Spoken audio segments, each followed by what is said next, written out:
Hello दोस्तों, स्वागत है आपका करंट अफेयर की एक और नई वीडियो में। 24 नवंबर 2022 के जितने भी करंट अफेयर्स के क्वेश्चन हैं उन सभी को आज हम कवर करने वाले हैं। सो मेक श्योर वीडियो को पूरा जरूर से देखिएगा और आने वाले आपके जितने भी कॉम्पिटिटिव एग्जाम्स हैं उन सभी में आपकी हेल्प करने वाले हैं। सो वीडियो को करते हैं स्टार्ट। वीडियो को स्टार्ट करते हुए सबसे पहला आज का हमारा प्रश्न है कि प्रतिवर्ष जो लाचित दिवस है वो कब मनाया जाता है। ऑप्शन है आपके सामने। पहला 24 नवंबर, दूसरा है 25 नवंबर, तीसरा है 26 नवंबर और चौथा है 27 नवंबर। बेसिकली दोस्तों जो 1671 है, 1671 को सराय घाटी का युद्ध हुआ था। याद रखना है आपको, 1671 को सराय घाटी का युद्ध हुआ था।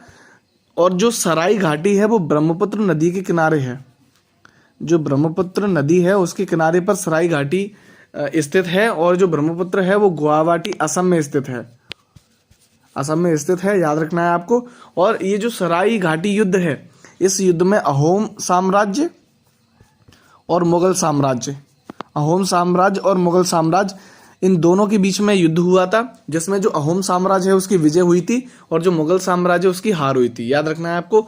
और जो अहोम साम्राज्य के सेनापति हैं, अहोम साम्राज्य के जो सेनापति हैं जिनका नाम है लाचित बोरफुकन, जिनका नाम है लाचित बोरफुकन, जो कि अहोम साम्राज्य के सेनापति थे। इनका बहुत बड़ा योगदान था इस विजय में, याद रखना है आपको। और इनके इसी योगदान की वजह से 1992 में जो राष्ट्रीय रक्षा अकादमी है उसका जो सर्वश्रेष्ठ कैडर का जो अवार्ड है, सर्वश्रेष्ठ कैडर का जो अवार्ड है वो इन्हीं के नाम से दिया जाने लगा। याद रखना है आपको। और ये जो लाचित बोरफुकन है, इनका जो जन्म है वो 24 नवंबर को हुआ था। याद रखना है आपको। और 24 नवंबर को जन्म हुआ था, इसलिए हर वर्ष जो 24 नवंबर है उस दिन लाचित दिवस मनाया जाता है। याद रखना है आपको। और उसी के साथ अब हम चलते हैं हमारे अगले क्वेश्चन पर। क्वेश्चन हमारा कहता है कि 22 नवंबर 2022 को उत्तर प्रदेश के मुख्यमंत्री योगी आदित्यनाथ जी ने कहां पर यूनेस्को भारत अफ्रीका हैकथॉन 2022 का उद्घाटन किया है। ऑप्शन है आपके सामने। पहला महोबा, दूसरा है ग्रेटर नोएडा, तीसरा है उदयपुर और चौथा है पटना।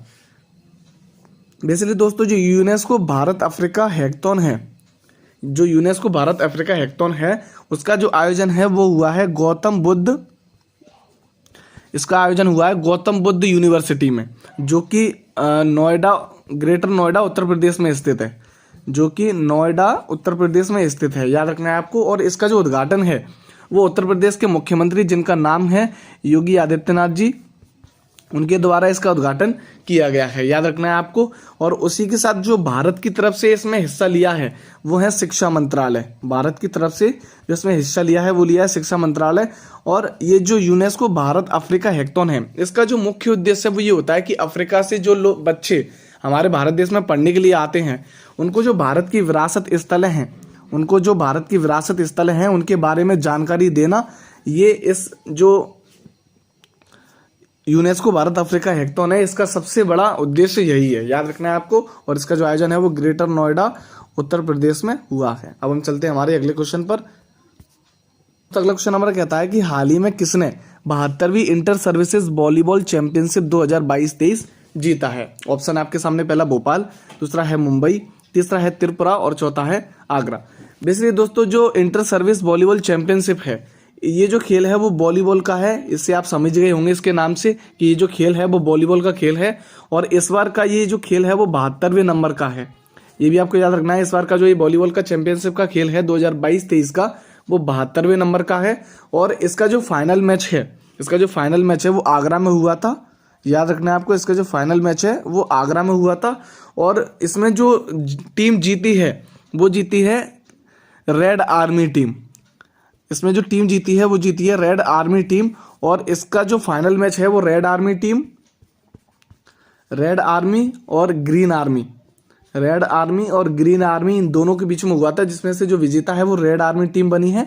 और इसका जो आयोजन है यानी कि इसका जो फाइनल है वो आगरा में हुआ था, ये आपको याद रखना है। और इसमें टोटल 4 टीम ने भाग लिया था, जिसमें से पहली है रेड आर्मी टीम और एक है ग्रीन आर्मी टीम और तीसरी है भारतीय नौसेना, तीसरी है इसमें भारतीय नौसेना और चौथी है इसमें भारतीय वायुसेना। इन 4 टीमों ने इसमें भाग लिया था। याद रखना है आपको। और इसकी जो विजेता है वो है रेड आर्मी टीम, जिसका जो फाइनल मैच है वो आगरा में हुआ था। याद रखना है। और अब हम चलते हैं हमारे अगले क्वेश्चन पर। क्वेश्चन नंबर कहता है कि हाल ही में किस राज्य सरकार ने अरेटापट्टी जैव विविधता विरासत स्थल घोषित करते हुए एक अधिसूचना जारी की है?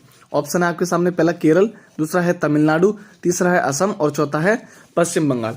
बेसिकली दोस्तों जो जैव विविधता विरासत स्थल है, जैव विविधता विरासत स्थल है, इसका जो अधिनियम है वो 2002 का इसका अधिनियम है। याद रखना है आपको, 2002 का इसका अधिनियम है। और जैव विविधता का अर्थ है कि जो विरासत स्थल होते हैं इनका संरक्षण करना होता है जैव विविधता का अर्थ, याद रखना है आपको। और ये जो इसमें अराटी पट्टी है, इसमें जो अराटी पट्टी है वो भारत की तरफ से जो इसका नंबर है वो है 35वां जैव विविधता विरासत स्थल है। और ये जो तमिलनाडु की ये पहले नंबर की विरासत स्थल है। याद रखना है आपको, तमिलनाडु की पूछे तो ये पहले स्थान पर है, और अगर पूरे भारत की पूछे तो भारत में ये 35वें नंबर की है, जो कि जैव विविधता विरासत स्थल है। याद रखना है आपको। और इसका जो राइट आंसर हुआ वो हुआ तमिलनाडु। अब हम चलते हैं हमारे अगले क्वेश्चन पर। दोस्तों अगला क्वेश्चन हमारा कहता है कि हाल ही में प्रधानमंत्री नरेंद्र मोदी ने कामेंग जल विद्युत परियोजना को राष्ट्र को समर्पित किया है। ऑप्शन आपके सामने, पहला हिमाचल प्रदेश, दूसरा है मध्य प्रदेश, तीसरा है नागालैंड और चौथा है अरुणाचल प्रदेश। बेसिकली दोस्तों जो कामेंग जल विद्युत परियोजना है ये अरुणाचल प्रदेश के जो कामेंग जिला है, अरुणाचल प्रदेश का जो कामेंग जिला है वहां पर ये परियोजना स्टार्ट हुई है। और इसमें जो नाम लिखा गया है वो भी अरुणाचल प्रदेश का जो शहर है उसी का नाम लिखा गया है, जैसे कि कामेंग जल विद्युत परियोजना। तो आपको वैसे भी याद हो जाएगा कि जो कामेंग जल विद्युत परियोजना है वो अरुणाचल प्रदेश का एक जिला है जिसका नाम है कामेंग, वहां पर शुरुआत इसकी की गई है। याद रखना है आपको। और इसका जो इस परियोजना का जो शुरुआत है वो भारत के प्रधानमंत्री नरेंद्र मोदी जी के द्वारा इस परियोजना की शुरुआत की गई थी। याद रखना है आपको। और इसमें जो लक्ष्य रखा गया था वो ये रखा गया था कि जो 600 मेगावाट जो बिजली है उसका उत्पादन किया जाए। याद रखना है आपको। और इसी के तहत एक योजना चलाई गई थी जिसका नाम है रन ऑफ द रिवर। इसके तहत एक योजना चलाई गई थी जिसका नाम है रन ऑफ द रिवर। इसका अर्थ होता है कि जो नदी का पानी है उसको रोककर इलेक्ट्रिसिटी पैदा करना, ये इसका बेसिकली उद्देश्य था। और जो कामेंग जल विद्युत परियोजना है वो राष्ट्र को समर्पित की है, जो कि अरुणाचल प्रदेश में स्थित है। अब याद रखना है आपको। अब हम चलते हैं हमारे अगले क्वेश्चन पर। तो अगला क्वेश्चन हमारा कहता है कि नवंबर 2022 में किस देश में 10वां भारतीय फिल्म महोत्सव आयोजित किया गया है? ऑप्शन आपके सामने, पहला साउथ कोरिया, दूसरा है इजराइल, तीसरा है केन्या और चौथा है ब्राजील। बेसिकली दोस्तों जो भारतीय फिल्म महोत्सव है जो कि 2022 में आयोजित हुआ है इस बार का, और इस बार का ये जो भारतीय फिल्म महोत्सव है वो 10वें नंबर का है। ये भी आपको याद रखना है। इस बार का ये जो भारतीय फिल्म महोत्सव है वो 10वें नंबर का है। और इसमें जो पहली फिल्म दिखाई गई है वो है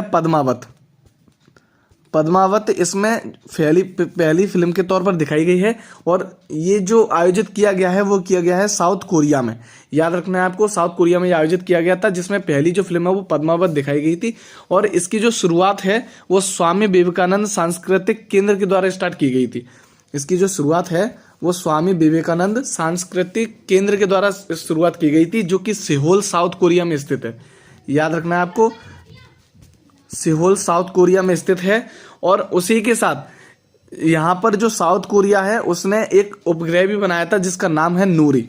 याद रखना है आपको, जो नूरी उपग्रह है वो साउथ कोरिया ने बनाया था। और जो 10वां भारतीय फिल्म महोत्सव है वो भी साउथ कोरिया में आयोजित हुआ है। याद रखना है आपको। और जो केन्या के राष्ट्रपति हैं, जो केन्या के नए राष्ट्रपति हैं वो हैं विलियम रूटो। याद रखना है आपको, विलियम रूटो यहाँ के राष्ट्रपति हैं। याद रखना है। अब हम चलते हैं हमारे अगले क्वेश्चन पर।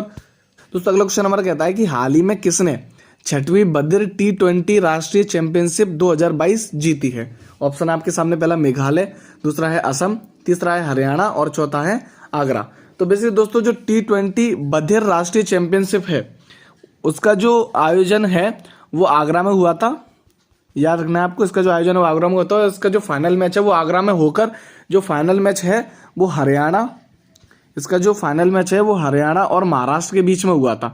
याद रखना है आपको, हरियाणा और महाराष्ट्र के बीच में हुआ था, जिसमें जो विजेता है वो हरियाणा है और जो उप विजेता है वो महाराष्ट्र बना है। याद रखना है आपको। और ये इस बार की 6वीं बद्र T20 चैंपियनशिप है। और उसी के साथ दोस्तों यहाँ पर जो बद्र लिखा हुआ है इसका मतलब होता है जो सुन नहीं सकते वो लोग हैं जिनकी ये चैंपियनशिप है, जिसमें जो T20 राष्ट्रीय चैंपियनशिप है और इसमें जो विजेता है वो है हरियाणा और इसके जो उप विजेता है वो है महाराष्ट्र, याद रखना है आपको। और इसका जो फाइनल है वो आगरा में हुआ था, याद रखना है। और अब हम चलते हैं हमारे अगले क्वेश्चन पर।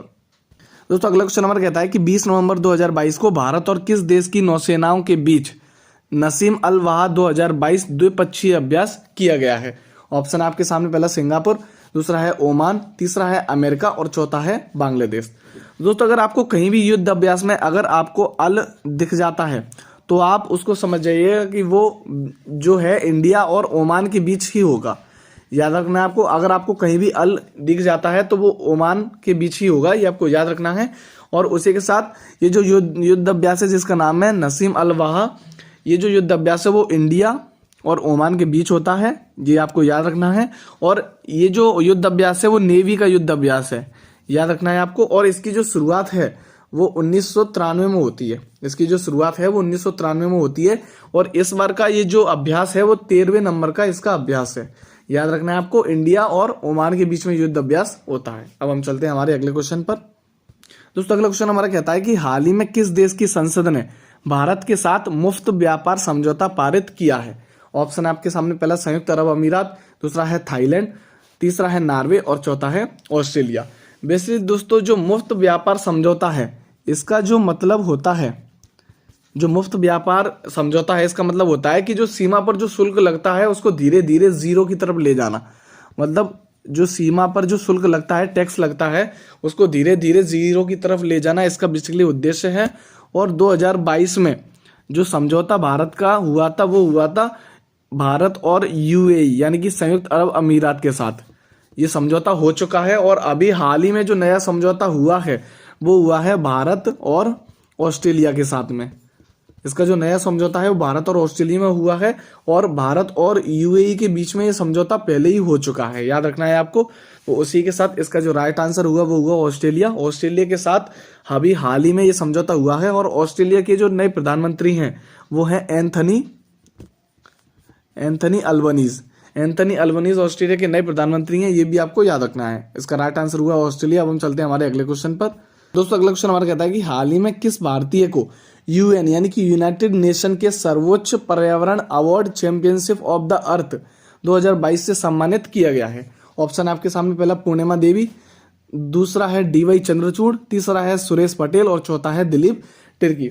बेसिकली दोस्तों जो UNEP है यानी कि यूनाइटेड नेशनल एनवायरमेंटल प्रोग्राम, इसकी जो स्थापना है वो 5 जून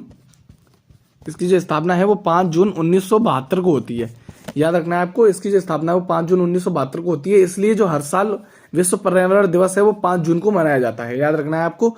और इसमें जो एक चैंपियनशिप हुई थी जिसका नाम है पर्यावरण award championship of the earth, इससे जो सम्मानित किए गए हैं वो की गई हैं पूर्णिमा देवी।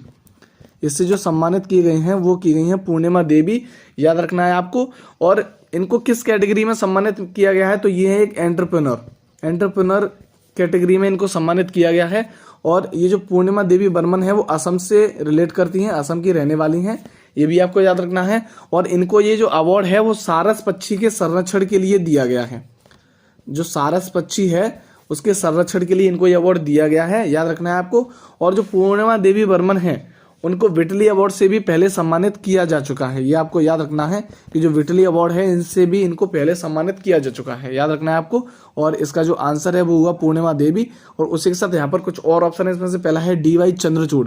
दोस्तों जो DY चंद्रचूड़ है वो हाल ही में भारत के नए मुख्य न्यायाधीश बने हैं, ये भी आपको याद रखना है। और जो सुरेश पटेल हैं वो हाल ही में सेंट्रल विजिलेंस कमीशन यानी कि CBC के जो नए अध्यक्ष हैं वो सुरेश पटेल बने हैं, ये भी आपको याद रखना है। और जो दिलीप तिर्की हैं वो हॉकी इंडिया के नए अध्यक्ष बने हैं, ये भी आपको याद रखना है। जो दिलीप तिर्की हैं वो हॉकी इंडिया के नए अध्यक्ष बने हैं, याद रखना है आपको। चारों ही क्वेश्चन जो आंसर है वो बहुत इंपोर्टेंट है, याद रखना है आपको। और इसी के साथ इसका जो राइट आंसर है वो हुआ पूर्णिमा देवी बर्मन। और उसी के साथ आज के हमारे 10 क्वेश्चन हुए कंप्लीट। आज के कुछ महत्वपूर्ण प्रश्न, जिसमें से सबसे पहला है कि ओमान और भारत के बीच कौन सा अभ्यास हुआ। दूसरा क्वेश्चन आपके लिए ऑस्ट्रेलिया के प्रधानमंत्री कौन है।